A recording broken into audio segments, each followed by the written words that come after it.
I basically told him about a letter I had got from this girl named Kayla, who was my girlfriend at the time, and she, before I really like knew for sure that he was really there and people weren't playing, like she had wrote me saying, I see you in there with R. Kelly, tell him I said I love him. Real life.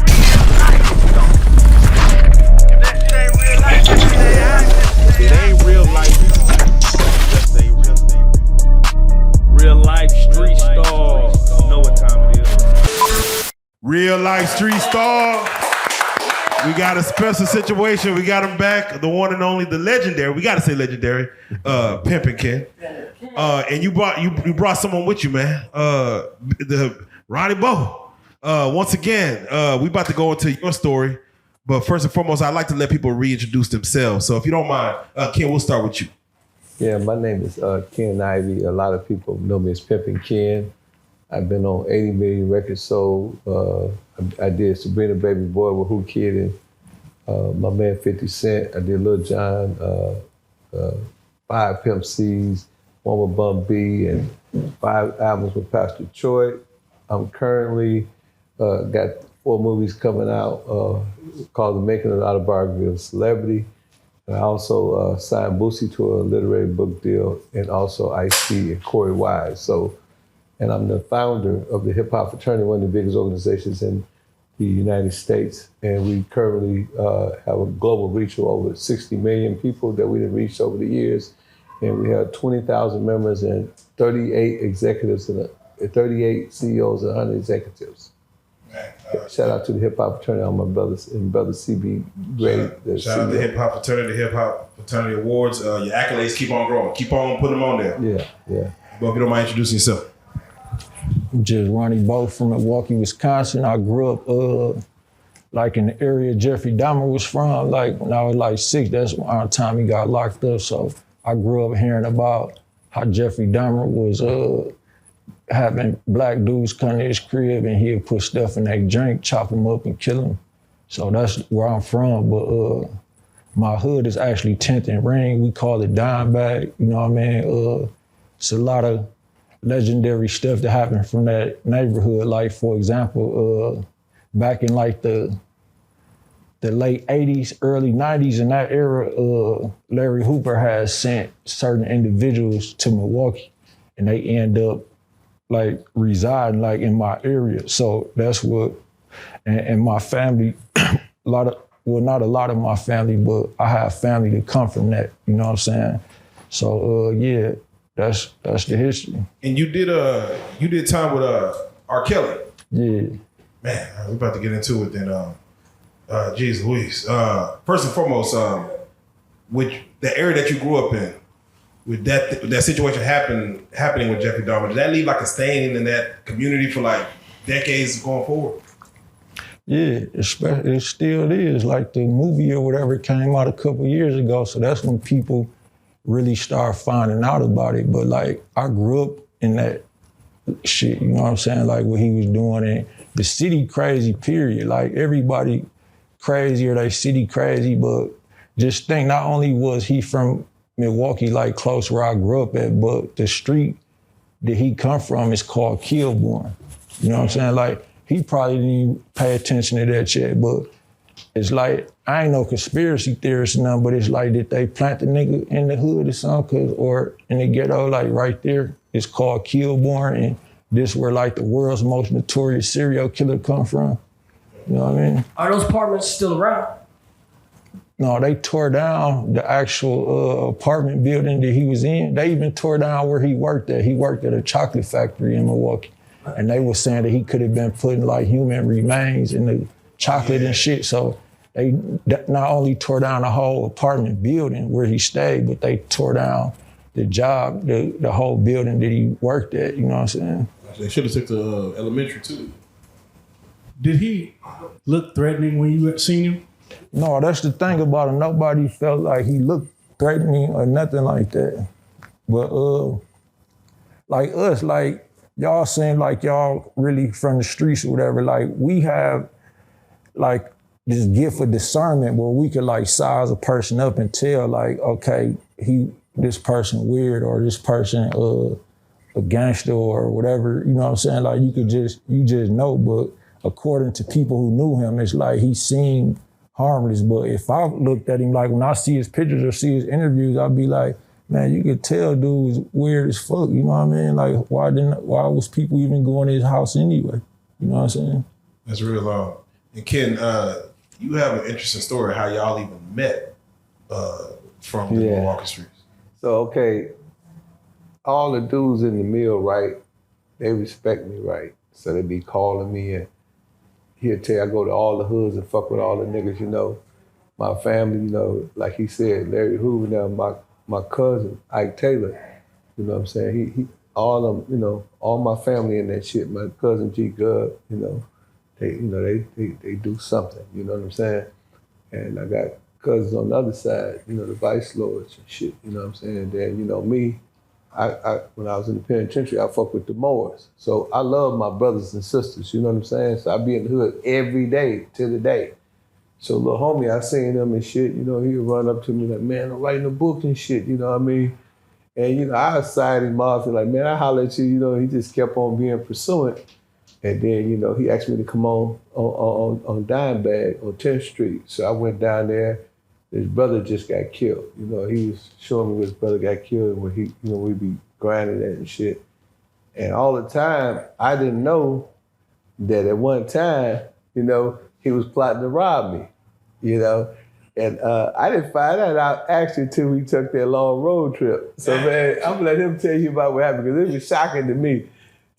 Can't be forgetting the timeline and details though. Like we met way before that, you know what I mean? Like the incident in the hood by then, I love this nigga like a brother. So I wasn't trying to rob him then. I was trying to rob him I ain't before saying that. then, I'm saying before then. Yeah, but I ain't know you then. I just like as far as like as a brother, like as a friend, like so they can get I knew of him as Pimpin' Ken. Like he was the most, especially back then, like he was the most famous person in our city.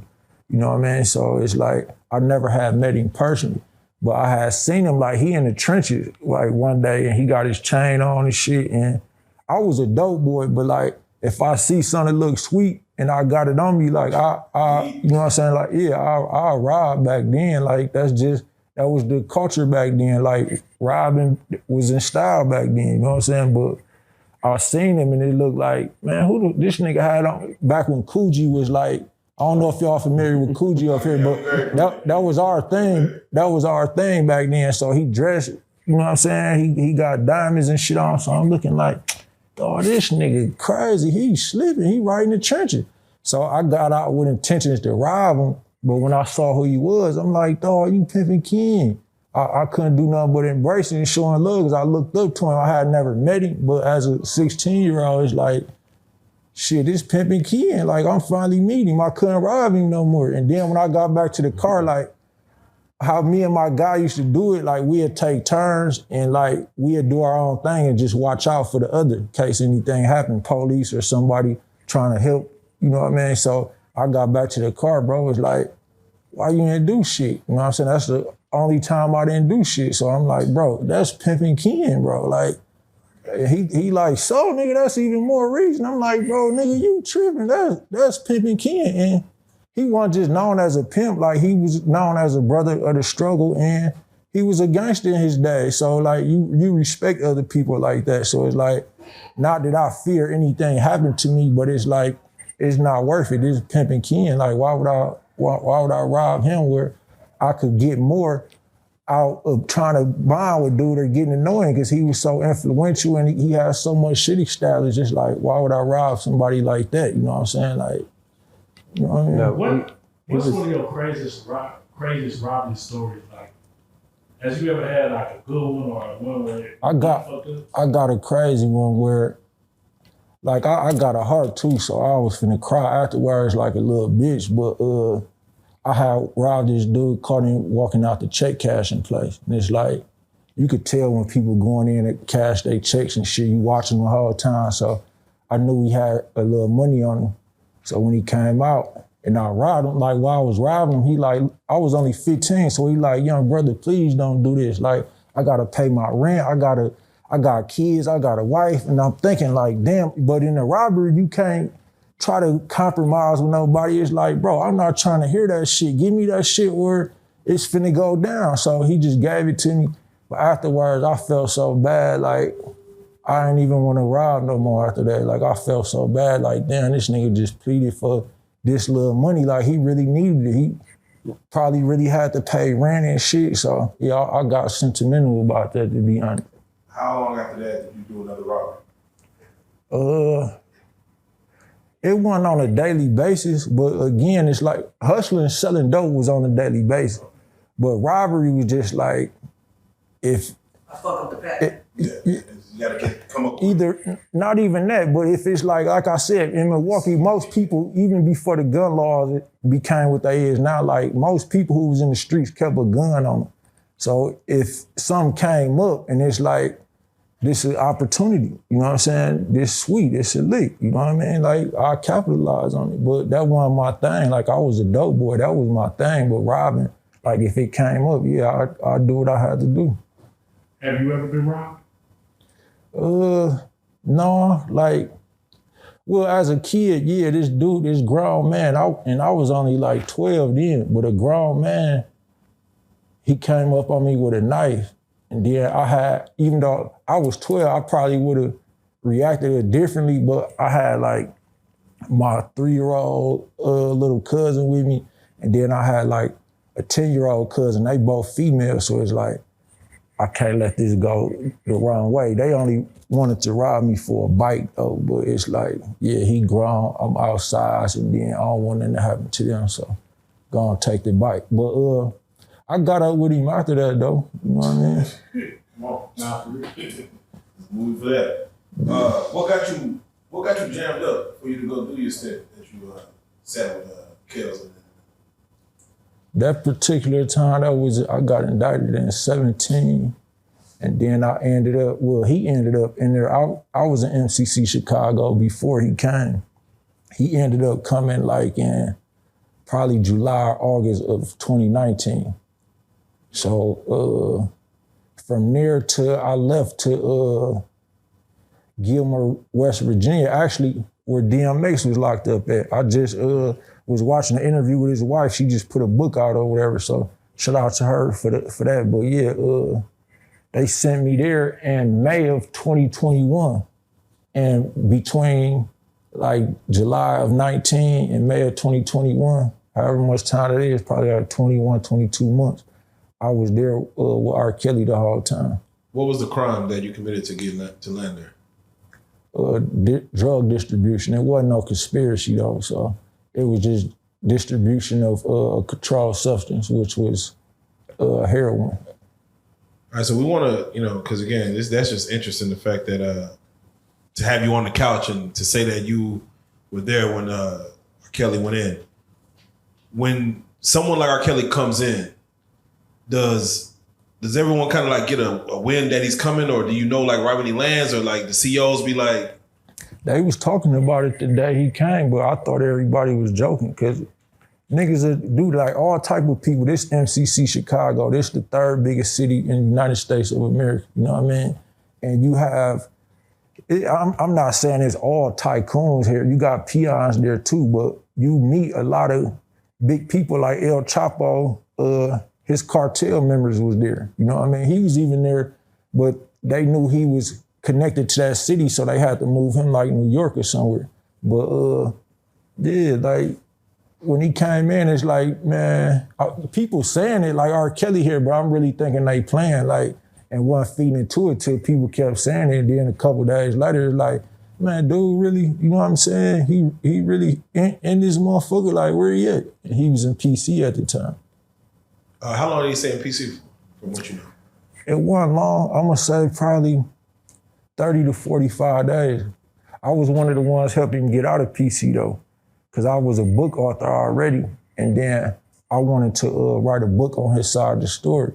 Then this nigga, he done signed Lil Boosie, Ice-T, and he was a literary agent for the biggest publishing company in the world, basically at the time. So it's like, man, I fuck with Pimpin' Ken. This nigga R. Kelly in the feds with me. I write books, like this an opportunity to put out a major book. You know what I'm saying? Because he wasn't trying to sign me off my story, but I felt like being with R. Kelly tied into my story as far as me being locked up with him, it's like, let me call bro and see if, you know what I'm saying, he'd do that. So we was talking about that even in there, you know what I mean? But bro never made a move on it, and R. Kelly never really made a move on it as far as signing no agreement with. So you said you were instrumental in having him get out of PC. What moves were you trying to make for him to get out of there? And did he want to get out and be in Gen Pop? They were saying he was scared at first, but like I've been tied in with the GD since before I was a teenager, really. It's just like my family grew up in that shit. So it's like I automatically grew up in it, you know what I mean? But when you get there, that's one of the first things they ask you, like, what you is. Even though I'm from Milwaukee, I'm indicted in Chicago. It's like Milwaukee is a GD city. How I grew up in my neighborhood. I know certain members who really knew Larry Hoover and was really fucking with Larry Hoover. So it's like, I let niggas know I'm not GD no more because we don't gangbang in Milwaukee like that. But that's how I grew up. So it's like, shit, that's how you grew up. You tied in then. You regardless, we responsible for you if something happened to you. So you tied in with us. And if you know, you want 100 paperwork good, then shit, it's all love. You need anything, we got you. So I was tied in with them, and then I was cool with like all the other leaders of these other organizations as far as the Vice Lords, the Latin Kings, Blackstones, Moles or whatever, you know what I mean? Like, I was cool with everybody who was somebody up in there. So once I expressed that I really wanted to do on general population and why, it's like, shit, we fuck with Bo. You know what I mean? This nigga be helping us with our cases, telling us we can sue for shit. You know what I'm saying? He want 100 paperwork good.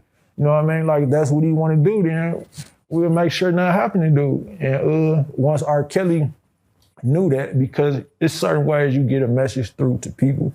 Once he knew he'd be okay, though, he put the petition in with his lawyer, and they got him right up out of there.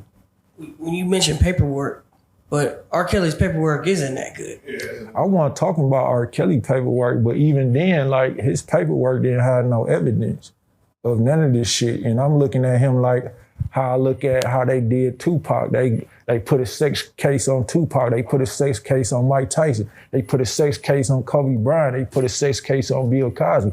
They put a sex case on Michael Jackson, the king. Still the most famous man in the world. So why am I look at another nigga who come from my same struggle and automatically judge him as guilty when I don't even know? You know what I mean? So let me see your paperwork. Like, so wait, you ain't seen that video back in the day with him possibly, allegedly pissing on a underage minor? Urination. I mean, I ain't really see it. You know, I wouldn't even be interested in watching no shit like that. But Facts. I heard about it and we talked about it.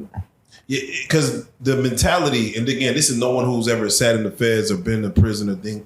They think that automatically when you have any type of jacket where you dealt with child porn, anything child pedophilia, Yeah, but look, bro, I talked to him about that, and not to justify none of that shit because that's not right. And I'm a father of a daughter for the last 2 years, so I know how I feel now to have a daughter, you know what I'm saying?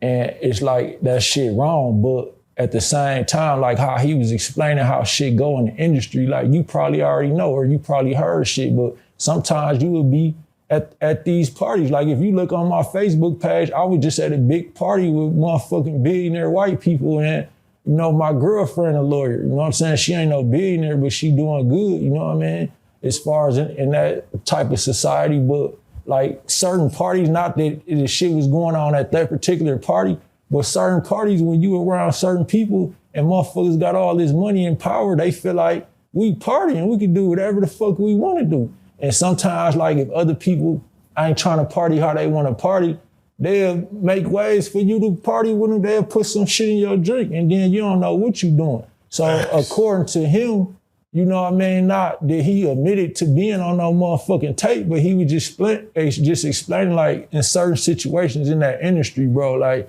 you would be drugged up, and then you would do something you normally want to do, and they'd come to you and use something as a bribe and say, look, if you don't want to be with this agenda and do what we want you to do, then we got this on you. You didn't even know about this. Your ass was out of it. You know what I mean? But yeah, we got this on you. And sometimes it be worse than the R. Kelly tape. Sometimes you done let a white man suck your dick or something like even you worse than you that you can't come back from. So I'm not using that to justify, but another thing is that when I was growing up, not that it was ever okay, you know, I got, like I said, I got a daughter now, so I see things way different than I saw even 2 years ago. I never thought it was okay, but when I was 14, I was fucking with girls who was 14, and I was realizing they was fucking with dudes who was 30. So it's like, I've been seeing this type of shit in my environment where I come from. So it's like, it was like, y'all, not y'all in particular, but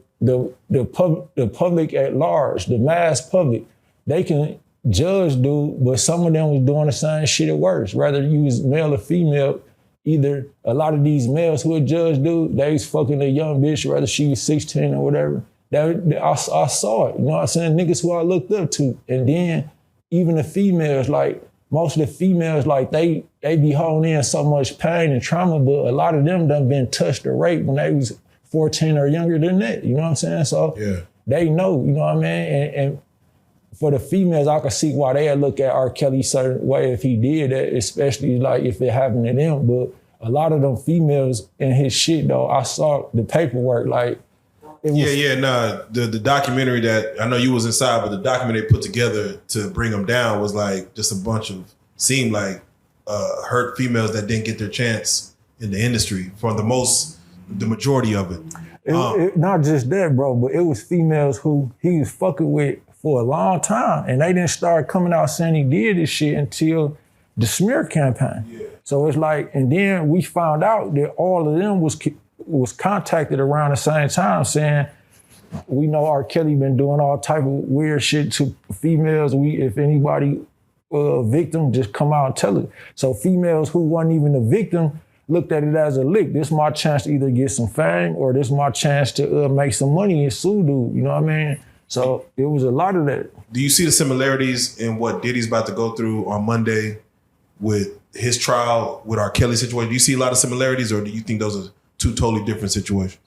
I don't know, because I never looked into Diddy paperwork, you know what I mean? But I mean, what's crazy though is R. Kelly, he wasn't really speaking on Diddy that much, but he was talking about like the parties, bro. Yeah, he was talking about a lot of that shit go on with certain people, and one of the other people, you know, y'all might be cool with the man. I don't know. I know he cool. He ain't cool with nobody. Go ahead. But Jay-Z, you know what I'm saying? He always tell me I shouldn't talk about Jay-Z, but not to put my big brother on blast, but it was a time like in '99 where he had a minor issue with Jay-Z, and then Jay-Z seen him later and brought this minor issue up and said, I got the memory of an elephant. So this my brother, my big brother, somebody I looked up to growing up as a big brother at least, like he telling me this before. I mean, at the time I was a Jay-Z fan. So this is not the first person who met Jay-Z that done told me something bad about it. R. Kelly, said things about Jay-Z, but even after that, like I saw DeHaven was up here, me and him had a long conversation about Jay-Z, you know what I'm saying? So it's like, I see similarity as far as that, like how certain people who seem to be in compliance don't get bothered, you know, by the government. The reason why I tell them don't talk about Jay-Z, because I don't know, you know, he allegedly got shot in the hood, right? You know more about the situation. And it was around that time that he was talking about that shit with Jay-Z.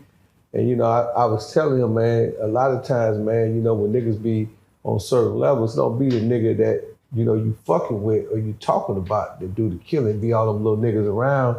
They be looking for a motherfucking opportunity to try to get a free lunch, that they try to do something to you. So, you know what I'm saying? That's all I was telling him.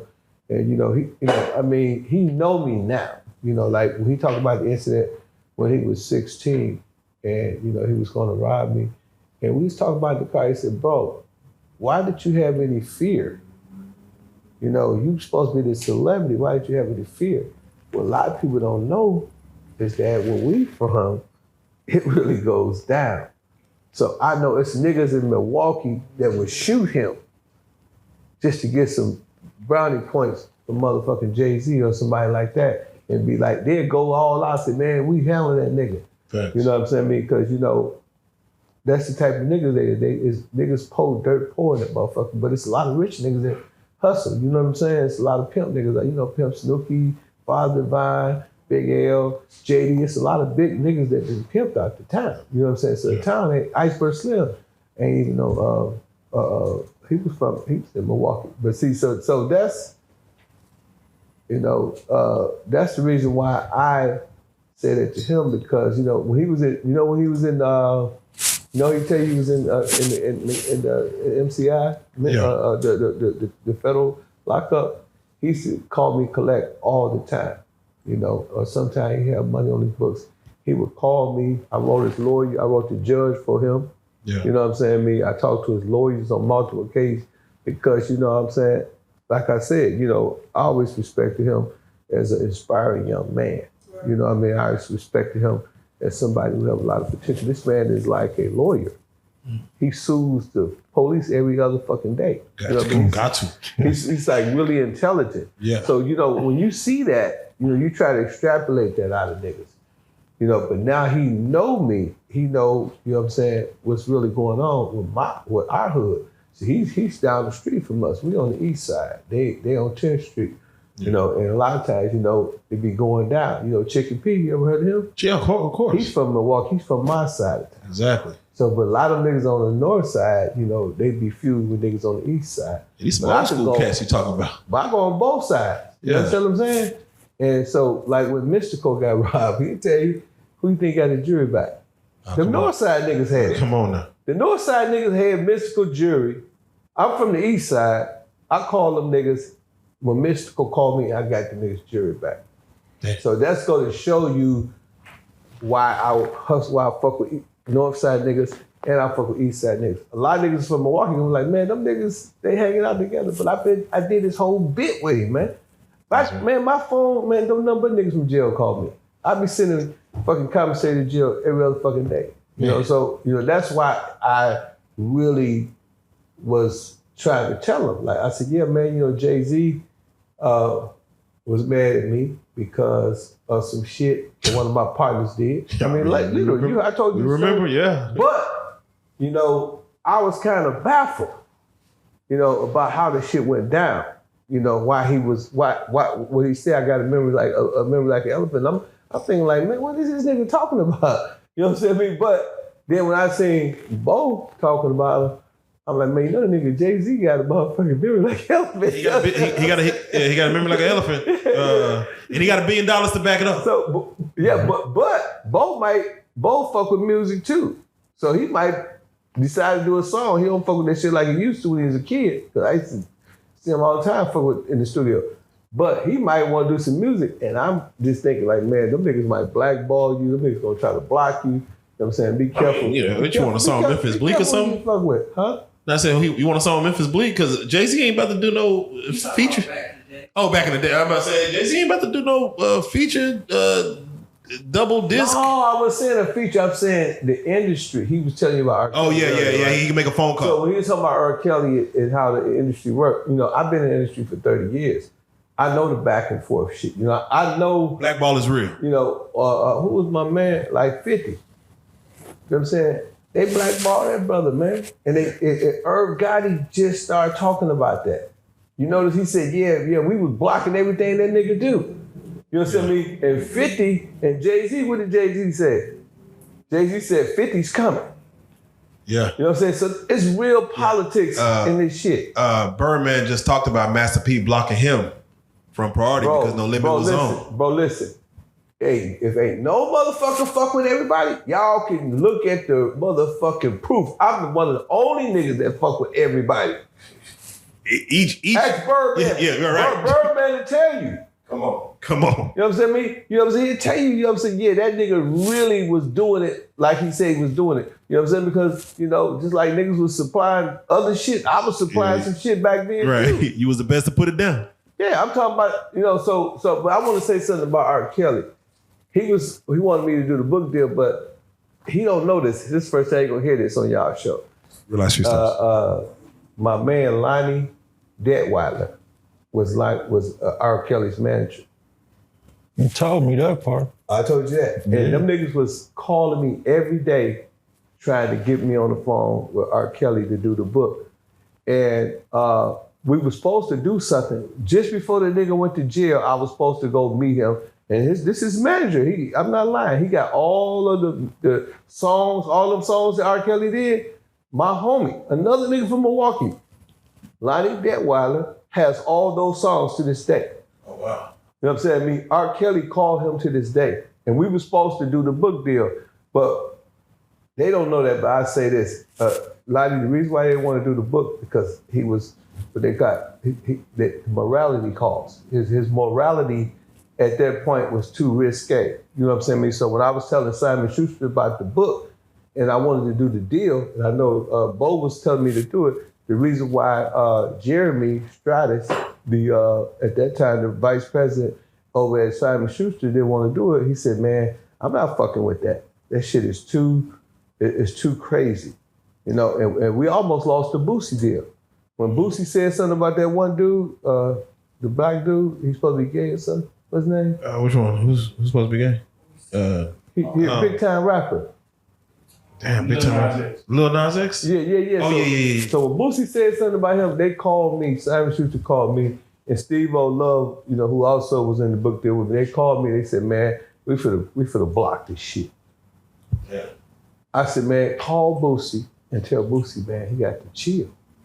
Yeah. Shout out Steve O, by the way. Yeah. No, you told me about some of that. You told me about Boosie, but as far as you was basically saying that if you even try to push the deal through with R. Kelly, basically they could fuck up what you got going on, but you never said that you brought it to the actual company. Them motherfuckers was not fucking with R. Kelly. Simon Schuster was not fucking with R. Kelly. And Boosie, we didn't almost get to. They was finna drop Boosie, because, you know, Boosie had 2 authors. Y'all don't know this. In my movie, The Making of Autobiography, I talk about that Boosie movie I gave. So his first author was a guy named Tucker Max. Then we got to do from a Vibe magazine. He came on board. And dude did some crazy shit for some thousands. You know what I'm saying? I mean, but we was able to get that shit together.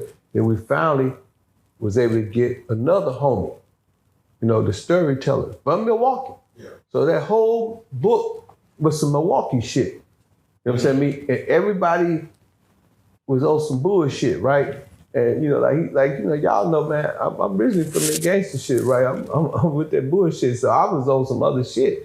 I'm thinking like, man, this is my best opportunity ever. Here I am, got a chance to get out the hood. These niggas fucking shit up, like really fucking shit up.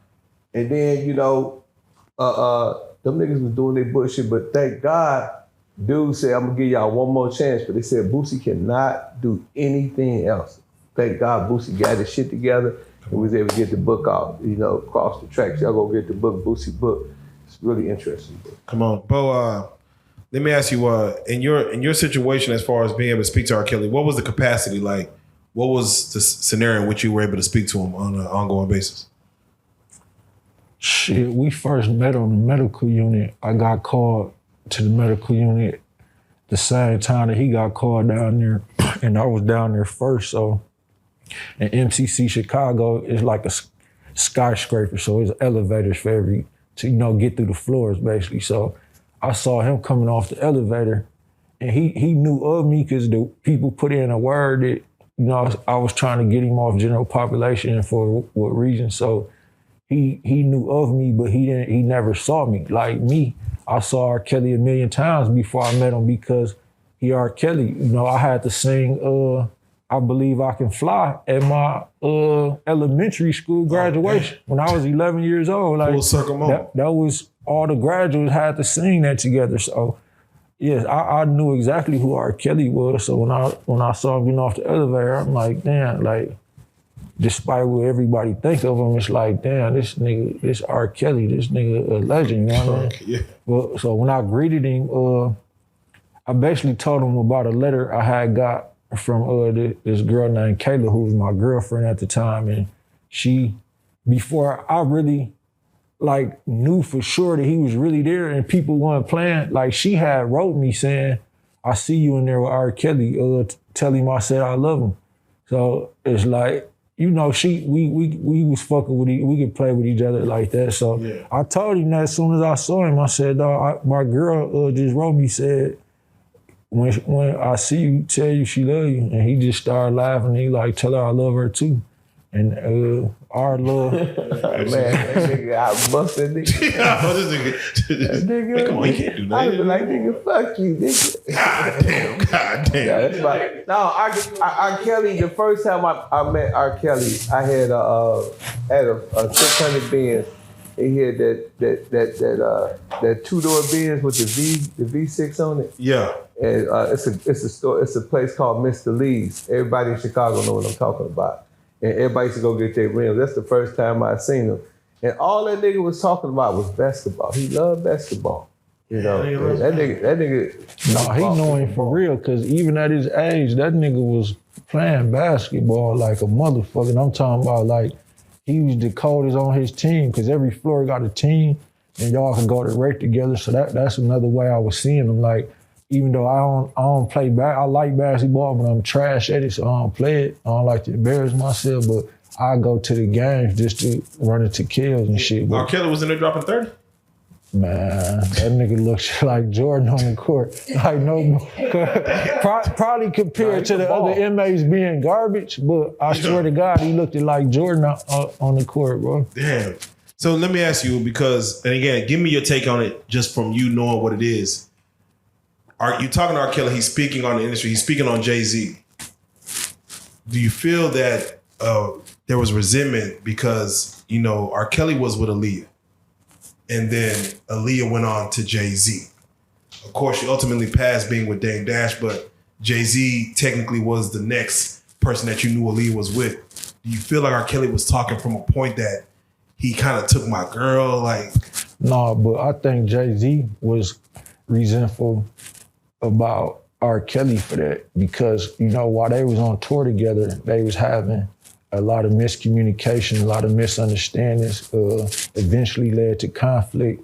So he was basically saying the whole time they was working together on the album and on tour together, like Jay-Z would be acting like a nigga who can't accept another nigga get more attention than them, because we gotta be mindful that at this time, yes, Jay-Z this billionaire, whatever y'all see him as now, but at this time, R. Kelly was way bigger than Jay-Z. He was, and that's what made Jay-Z as big as he was before Beyonce made him as big as he was. So, they had an incident at Madison Square Garden, and R. Kelly felt like he almost lost his life, or like that was the intent, at least for him to lose his life. And he got up off the jam, and he was resentful because of that, not because of no sucker shit really with a female. It was because of that situation at Madison Square Garden.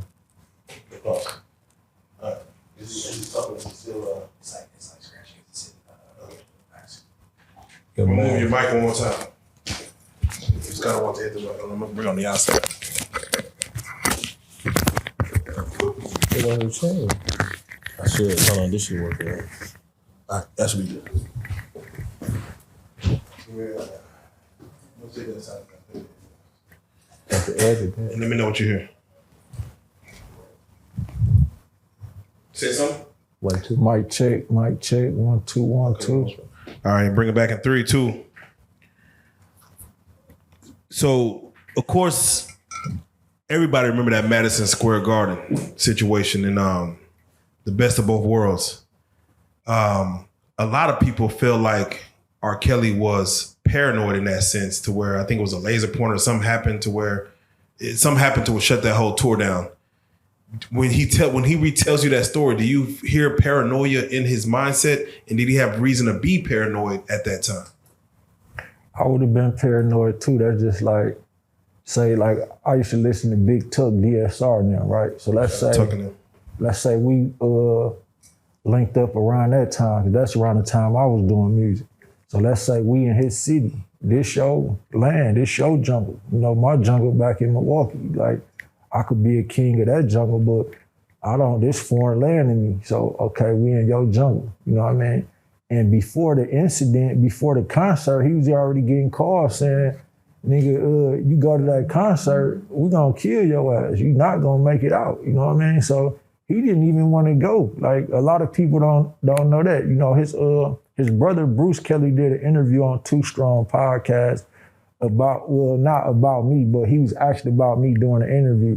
And he basically said, look, Ronnie Bo, he cool, but we asked him, the family asked him not to talk about the incident with Jay-Z so much because Jay-Z could still have him killed while he locked up. This man got money and power.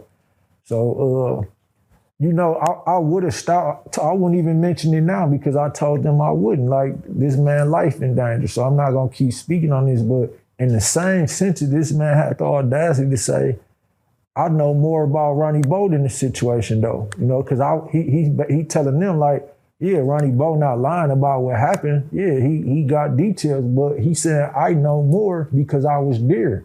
And then, and with my conversation with Bruce giving me details, and I didn't think he was gonna say on the Too Strong podcast. Like, he telling me, yeah, everybody knew something was gonna happen because Jay-Z was standing there right next to Diddy and acting like nothing going on. He said, like, Jay-Z and Diddy was in a cut on the stage, like watching, like knowing something finna happen. And he said that's another reason why he got paranoid. Then he said Jay-Z got Tata and other unknown individuals approached him. And I guess Tata the one sprayed him with mace and then they roughed him up a little bit. But yeah, that's that. It's in the history books, how that whole thing went down. When you see R. Kelly, you know, we've seen him sing to some females from jail, you know, little incidents here and there, but the most traction that has gotten when he did a remix to Chris Brown's Residuals. At this time, you're out. But to hear him be able to put that and they put a mix on it and actually have it flood the airways to where he's getting more traction than R&B singers that's out now.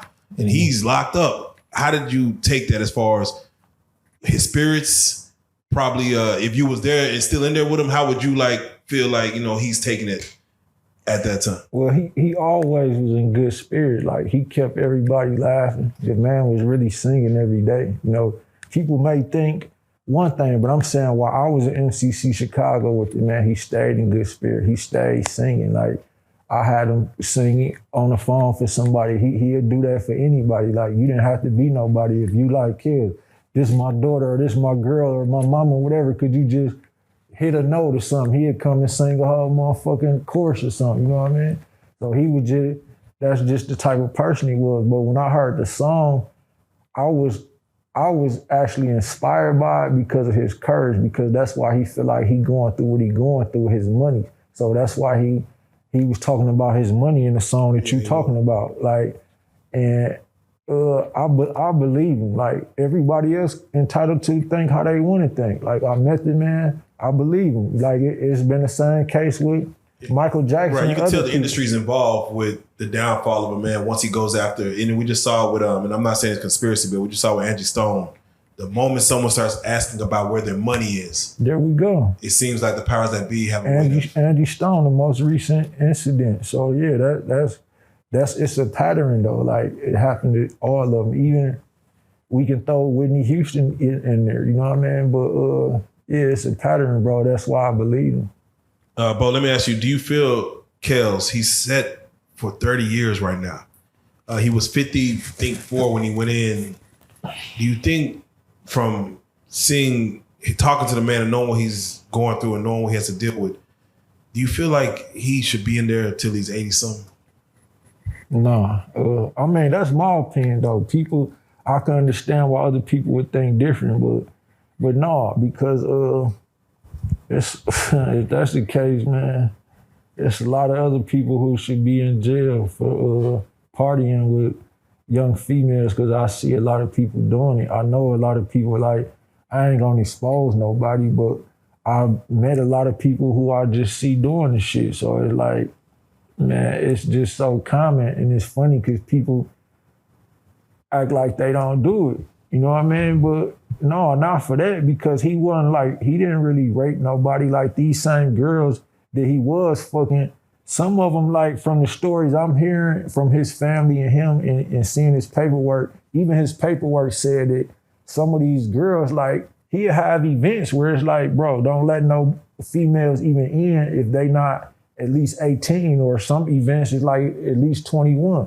And then we saw it almost happen to Akon, who at that point he realized I can't get caught up in this pattern, so I'm gonna take my ass to Africa. I mean, yeah, back to Africa, and then I'm gonna try to do money, get money with the Chinese folks. And they loaned him $1 billion, and he put infrastructure and, you know, solar panels and shit in Africa, you know what I mean? But they was finna do it to him too with a 14-year-old. He thinking like, how did she even get in? Because this is 21 and older. He said it in his song, put the blame on me.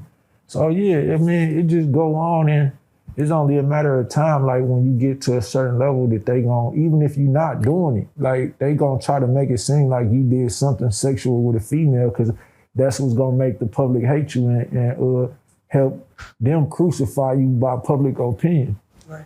Did he get, did R. Kelly get any special treatment while he was in there, like when you were there? No, not really. I mean, most of the gang members got special treatment, but not him, because he was safe, but he didn't really have no pull. Like, it'd be COs that'd like gravitate to him and right, like the female COs, like, cause he's R. Kelly. I don't know, but I mean, at the time in there, he never. It was hard to fuck a CO in there at the time, because this was during the COVID pandemic too. Oh, yeah. So eventually, we all got locked down, and you know, I couldn't see him doing it because it was hard to move in there during the time. Yeah. Okay. Yeah. You would think R. Kelly got a lot of money on his books. You would think he gets a lot of letters. Now letters. Yes, like, despite what people think, piles of fan mail every single fucking day. You know what I mean? But money, ironically, no. Like, at one time, the most he had on his book was like $20-some thousand. They end up taking that all off his books at once and saying he owed. And then they found some accounts and took all that. And like, even though this man done sold millions upon millions of records, he didn't have no support like that, bro. It was probably like 2 people that was really supporting him. And these people wasn't even in no position to really support him on a level you would think he desired to be supported. You know what I mean? You know, you mentioned like people like Bill Cosby and Michael Jackson. Do you think there is an entity that he may have tried to go against or pissed off, and which could have led to this situation for him? I mean, according to his own words, he did. You know, like, he ain't, a lot of people bring up Illuminati and stuff like that, but from what I'm seeing, people who really tied in, they never referred to this organization as the Illuminati. They admit that it's some satanic people who, in certain sects or whatever, who do certain shit and rituals and degrading things, and they want you to do degrading things, but he never said Illuminati. You know what I mean? But yes, there is some powerful rich people who own him and his shit and own everybody else and their shit that, you know, he didn't want to comply with what they wanted him to do. Like, even with his music, he was saying he wanted to make more music like I Believe I Can Fly and Heaven I Need a Hug or I Wish. But they wanted him to make more type of I don't see nothing wrong with bump and grind music, you know what I mean? And he like, man, my biggest hits was I Believe I Can Fly or I Wish. Like, why y'all want me to focus on sex, promoting sex, you know what I mean? So. Now, I ain't gonna lie, you know, I went out to an R. Kelly concert out in Grand Prairie and at the Verizon Center, and you know, my girl went up there for Step in the Name of Love, and then went to the back for like 45 minutes, and I was out there with a bunch of other single fathers and single men, and just wondering what the hell's going on. And we had we didn't know what was going on. They had to put their phones up. So, you know, she came back, of course, but maybe it's just a bitter baby daddy, a bitter husband that brought upon his downfall. Possibly. But Joe, it's a lot of bitter people. Kid, go ahead. Kid, go ahead. No. This. I want to get serious for a minute. Please. And let me talk about the plight of the black man and the emasculation of the black man. So when you think about Bill Cosby, think about Smokey Robinson, R. Kelly, all the rest of them, Tupac, Mike Tyson. What y'all got to understand is it's not, everybody say the Illuminati, but it really is white supremacy, right? Anytime a black man rise above, normal status and white people is bowing down and faint with him, you see what happened with Michael Jackson. He come out, everybody faint.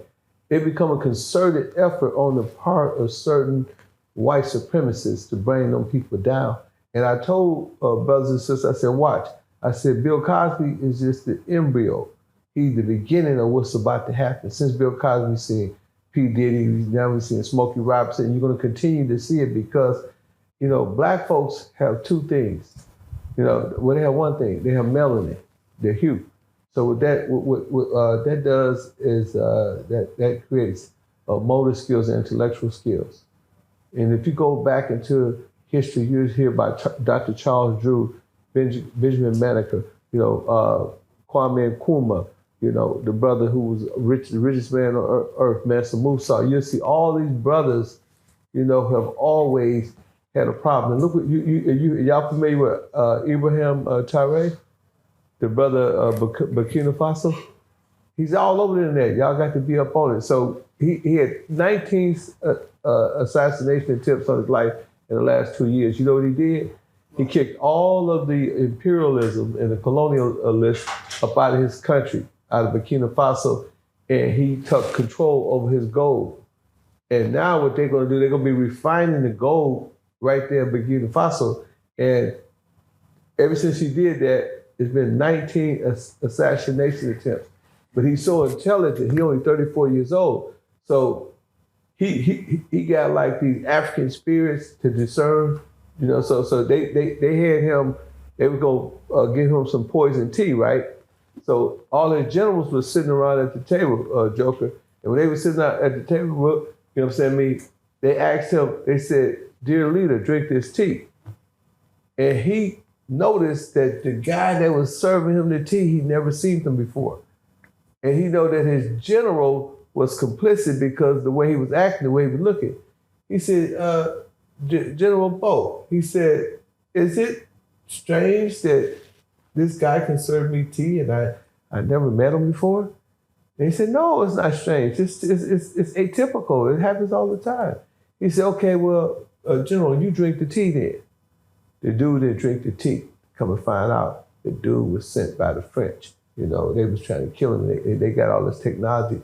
So that goes to show you, they did the same thing to Gaddafi. They did the same thing to the guy that came before him. Anytime a black man rise, bro, they're gonna try to take us down. And that's just facts. Back to Joker.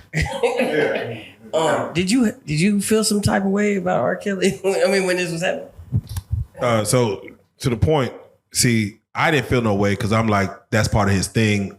23 women went back there. But there was a couple of dudes next to me that was very hot. And I'm thinking, if I was a millionaire, if I was a person in position of power, and I've heard that my ex-girl got down with R. Kelly, I could feel a way and say, I'm going to implement something. So we talk about Illuminati, but it could just be one dude. I remember R. Kelly always talked about this one reporter. I forget his name, some Italian name, but he was always from the 90s up until now on him, just trying to destroy him. And the song, when he made a song called I Admit, he finally said that this reporter has been on him for 20 years, and now you're finally winning. But again, that's just my take on it. I'll say this to what you're saying, Ken, is we do see Prince when he changed his name, going after his what he's owed from Sony, and then Michael Jackson wanting to purchase Sony, Bill Cosby wanting to buy his stuff, Diddy wanting to sue DeLeon, and when the big money comes in, it feels like there's powers that be to say, oh yeah, don't you forget, like Bo just said, oh, you forgot we got this on you? You want those M's that you feel like you're owed. It feels like when we as melanated people ask for our just due, that's when they say, oh yeah, let me remind you that there's no control here. So I agree that there's always a system that we're slowly trying to always try to either integrate into or overpower. But the moment we try to overpower it, they try to remind us. It's called the 3 Ds. Demonize, destroy, and discredit. That's what they do to every black man. Yeah, man, come on. Man, with that being said, now I definitely appreciate it. Bo, if you don't mind, because I see you got grind mode on. I gotta have you speak on the grind mode, the brand, what we repping, what exactly is it? Is it clothing? Is it a mentality? What is the grind mode? I registered this and trademarked it in 2007, but before then, in 2004, it was like my little organization or my corporate umbrella. Like I had mimic how Larry Hoover used the principles and organizational structure of corporations to organize the GDs. So I wanted to like emulate, basically, implement those same principles with this. So the GM, the reason why I separated from the grind mode, because the GM stand for many things. Like I have a fundraiser I'm doing right now with the kids. So the GM stand for Great Minds for the kid division. For the female division, it stand for Goddess Mafia. For the male division, it stand for God Mob.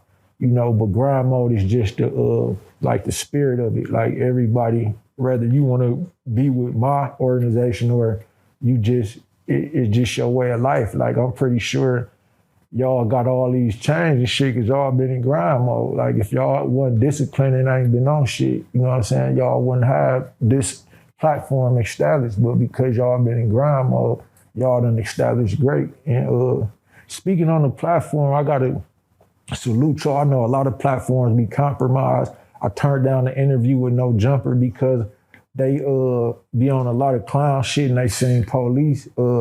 I'm glad to know, like, I wouldn't have knew had I not been close to bro, but he vouched for y'all, like, no, they 100 up there. So it was like, yeah, I love it. Sharp is 100. Yeah, Sharp is 100. That's my guy. I don't know the rest of them guys. Yeah, I don't know Adam. No, I'm saying them, bro. Yeah, he said, going on to No Jumper, it is interesting because No Jumper, we had a guy up here, and I got to speak on it. Aaron the plumber came up here, and he said, I'm going to come here before I go to, Vlad and stuff. And then as he came here, I see that, and it's crazy to watch Adam and Vlad, of course, tried to assassinate character. And I'm like, man, it's just interesting how there is technically, again, powers that be. And again, it's none against whatever skin color, but yes, I appreciate you for coming on this platform because again, we try to move unbiasedly.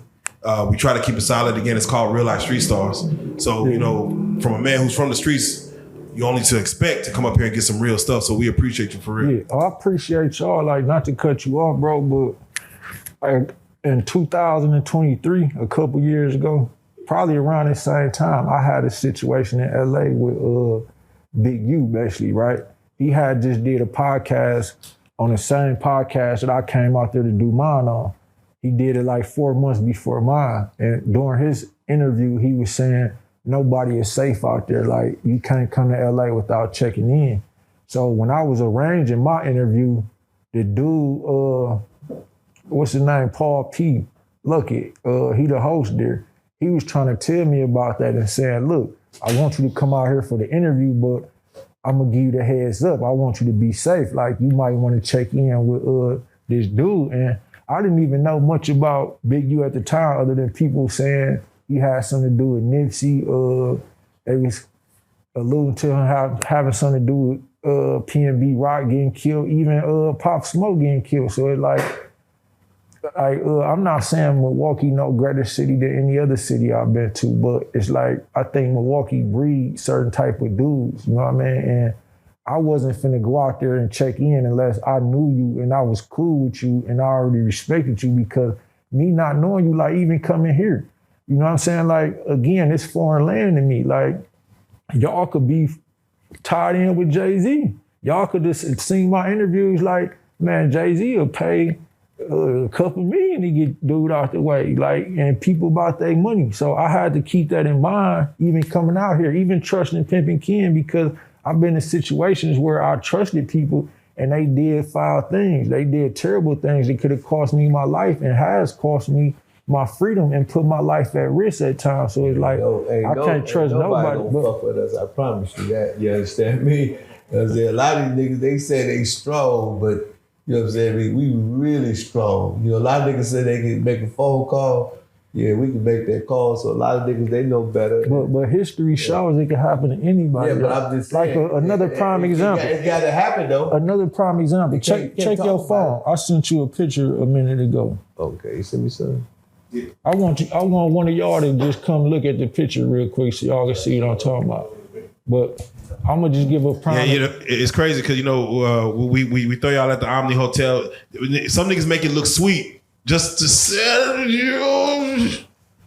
Take a look. But he from out here, you know what I'm saying? Oh yeah, for sure. He fought at the Cowboys Stadium. Yeah. Errol Spence, right? Oh yeah. He from here, hometown. I'm just seeing him as a fan. I'm just meeting him. Y'all just so happen to book us a room or a couple rooms at the Omni or whatever, and I'm just pulling up and just happen to see this man. Like, I'm really just a fan. People done saw me post a picture with him thinking like, this my guy, I know him. So people who looking at that out here could think like, stuff done happened to Mo3, and you got people like Charles and White blaming people like Errol Spence on that. So I'm out here, I just uploaded a picture with this man who they said had something to do with Mo3 getting killed.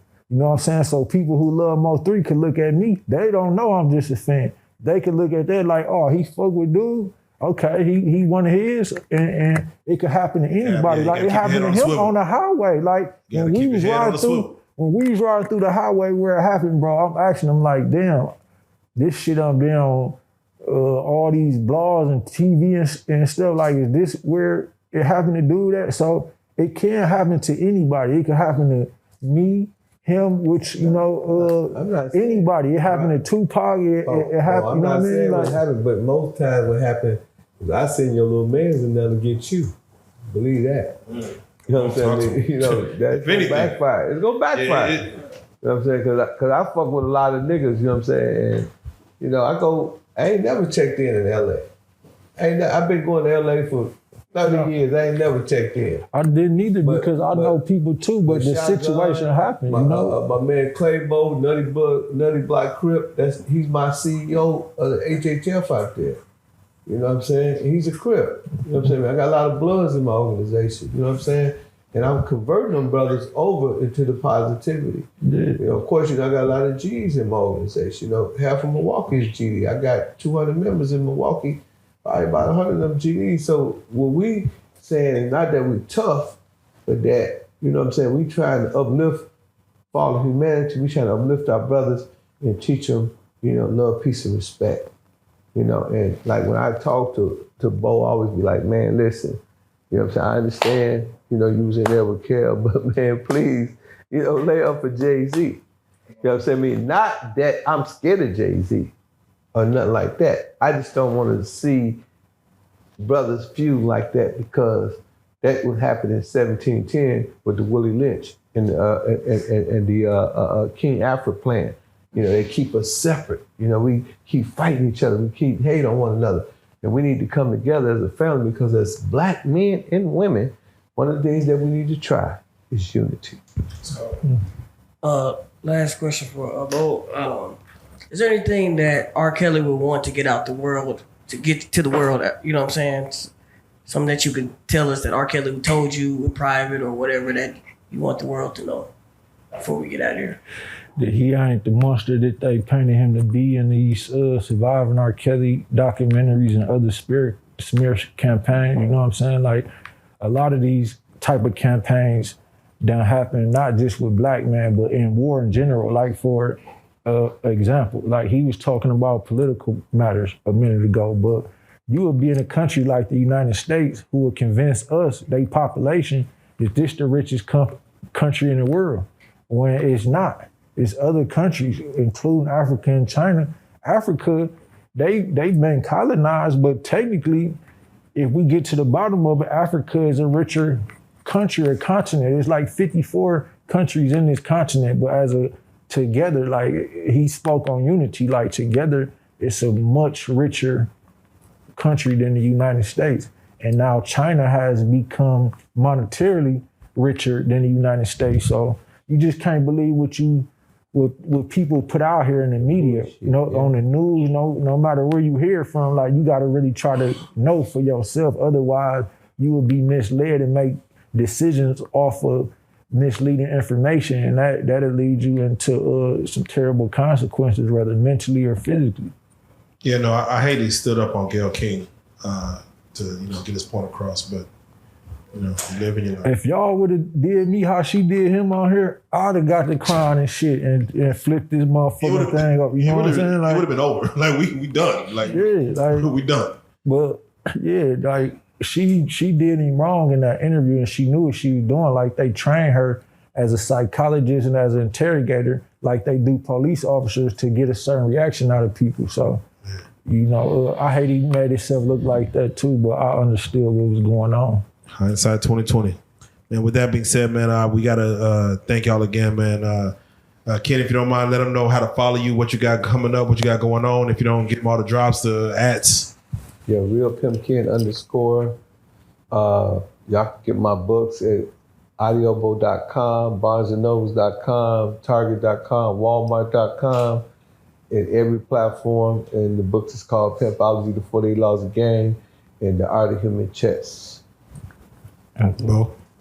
Well, they keep banning me on like platforms like Instagram, Facebook, even YouTube. They like manipulating my views and stuff like that, So I'm gonna give out my phone number, and I'm a book author too, so I give people free books. And if they want other type of books, like I just started back selling drugs, so I got books of fentanyl again, and I only want 25,000. I heard it's a lot more expensive in other cities.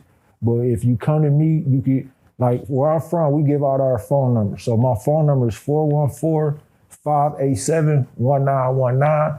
And if you ain't police, I got a cartel connect. I got books of fentanyl. I got actual books you can really read, like literally. You being serious right now? Books?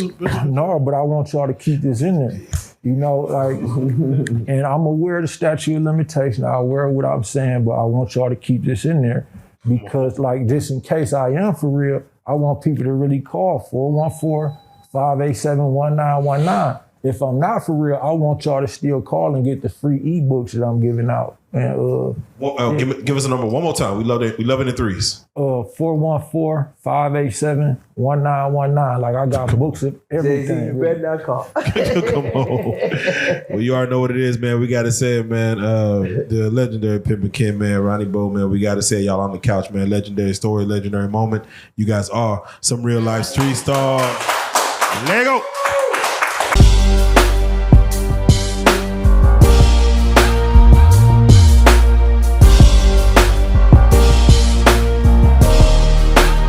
Shout out Reallyfe Street Stars, nigga. Move. Hey.